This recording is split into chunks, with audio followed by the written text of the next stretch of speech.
Besides the phenomenal reliability of its cars, Toyota is also known for its strong hybrid powertrains that offer excellent fuel efficiency. In India, we've seen Toyota offer full hybrid powertrains on cars like the Prius, the Camry and the Velfire, but none of these were manufactured in India or could be categorized as mass market products. That is set to change though with the launch of the new Urban Cruiser Hyryder, because this is not only Toyota's first midsize SUV for India, it's also the first midsize premium SUV to use a full hybrid powertrain.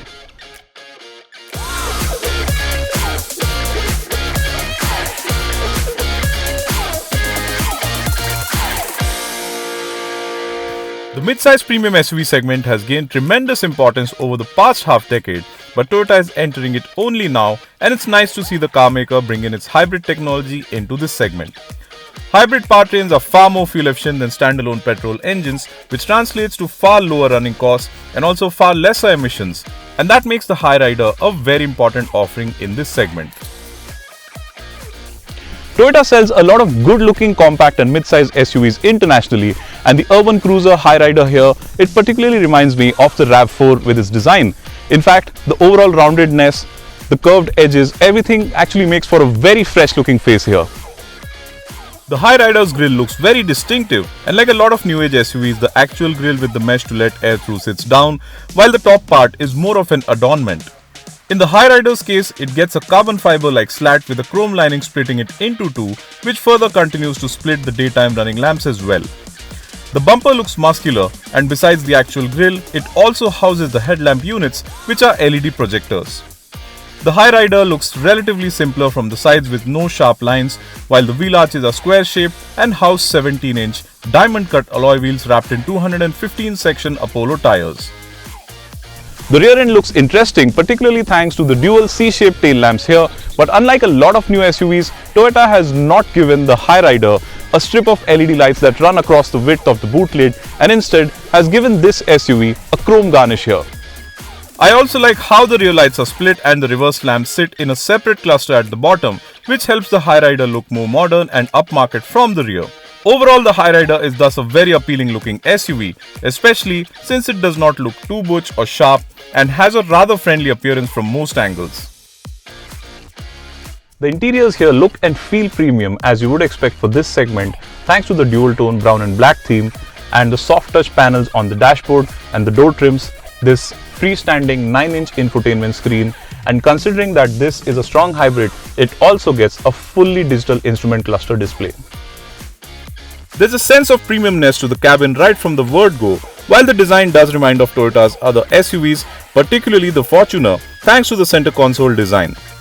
The console holds an array of physical switches and buttons, which is quite welcome considering that most car makers are moving to touch panels for controlling the air conditioning system and more. The seats also look and feel premium, adding to the likeable feel of the interiors. What's also noteworthy here is that given the dark theme inside, the cabin may not look like it, but the Hyryder is a very spacious SUV with lots of room for the front passengers and ample knee room and leg room for the rear passengers as well. The boot is spacious too, and the floorboard has been made flat to ensure the battery pack underneath it does not make it uneven, and overall storage space is pretty good. The Hyryder is also equipped with a long list of convenience and safety features like the head-up display, 360-degree view, wireless charging, Apple CarPlay and Android Auto connectivity, ventilated front seats, and of course there's a whole lot more, but one of my personal favorites has to be the panoramic sunroof, as even the rear glass panel slides backwards to open up a larger area of the roof. The sunroof thus adds to the Hyryder's spacious feel, besides which it should also be a major draw for a lot of buyers.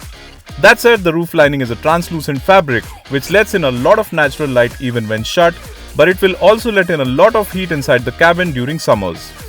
The infotainment system offers good audio quality, besides which it also integrates a lot of critical information like TPMS, current and average fuel efficiency, distance to empty, energy flow display for the hybrid system and more. The Hyryder is also equipped with over 55 connected features via the Toyota iConnect app that lets you start or stop the engine, turn the air conditioning on or off, track your vehicle and more, all even when you're not even inside your car. We're only driving the strong hybrid version of the Toyota Urban Cruiser Hyryder today, which uses a 3-cylinder 1.5-litre Atkinson cycle petrol engine along with an electric motor. But Toyota will also offer this SUV with a 4-cylinder 1.5 litre petrol engine that uses a mild hybrid system. And coming back to this one, the engine alone here offers 92 PS while the electric motor produces 80 PS. That said, the combined output available while driving is 115 PS.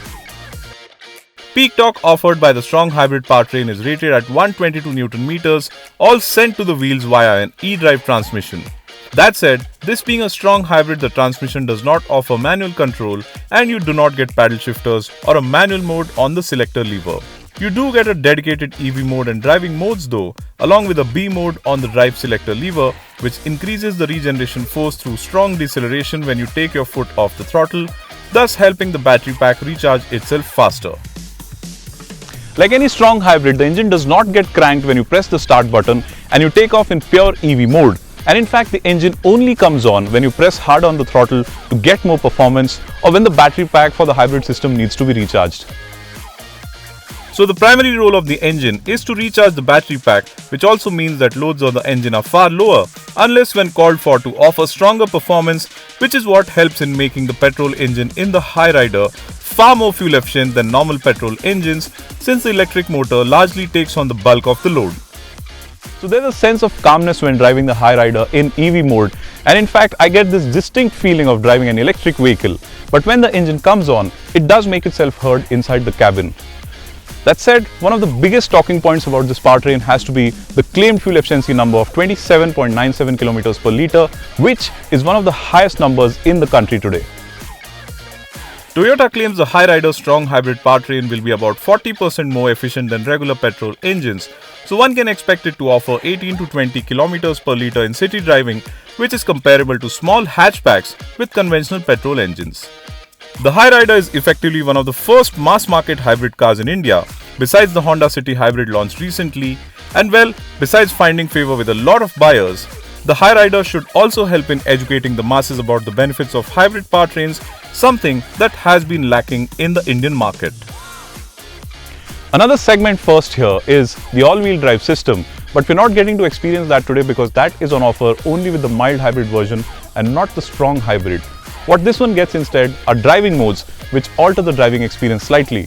And when driving this one, there's a sense of agility and lightness to it because it's positioned as an urban SUV and one that's meant to be driven in the city primarily. But at the same time, it feels very stable and planted at highway speeds as well. The Hyryder thus impresses with its dynamics irrespective of where you are driving it, as it feels confident and the steering also feels well weighted and responsive. The steering can feel a little too light at times though, but most buyers might not even notice this. What's also very impressive is the ride quality, as the Hyryder soaks up bumps, undulations, potholes and more in a very impressive manner, and should certainly impress buyers looking for a family SUV that's spacious, comfortable and an excellent mile muncher as well. So Toyota has clearly come well prepared for the mid-size premium SUV segment, considering the amount of technology that the Hyryder packs in, but of course the strong hybrid powertrain is one of the biggest talking points here. And the good news is that the strong hybrid powertrain will be offered in 3 out of 4 variants and will not be limited only to the top variant. Toyota also tells us that as far as the initial booking responses are concerned, the strong hybrid is getting a far stronger response than the mild hybrid. It should thus be interesting to see how this one fares in the segment, especially since it has to take on some of the established names like the Hyundai Creta, the Kia Seltos, the Volkswagen Tiguan, the Skoda Kushaq, and of course the upcoming Maruti Suzuki Grand Vitara that it has been co-developed alongside.